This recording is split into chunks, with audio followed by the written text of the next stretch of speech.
Oops! Ayan nga pala ang aking niluluto na buto-buto ng sitaw na merong sahog na daing at talbos ng spinach.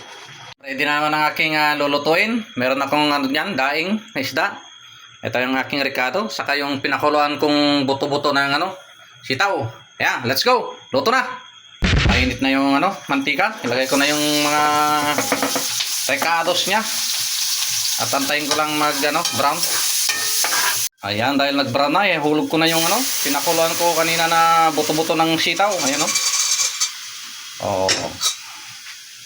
Ayan, pakuluan ko lang. Habang pinapakuluan, lagyan ko na ng pangpalasa. Saka konting turmeric para Ayan, regado na. Ayan, kumukulo na yung aking niluluto. Isawag ko na tong daing. Oh, sarap ng amoy. May naalala ko tuloy. Kaya isawag ko na. Ito yung magpapasarap sa ating ulam ngayon. Ayan ang magpapaalat. Oh, ayan. Bago ko isawag yung gulay niya. Lutuin ko muna.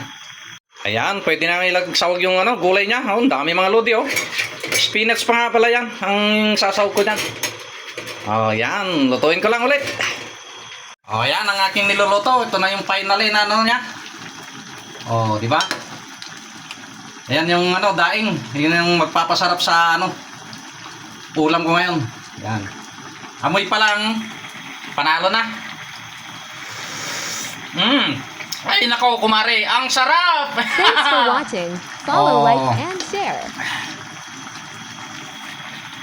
May naalala tuloy ako. Mga lodi Thank you for watching.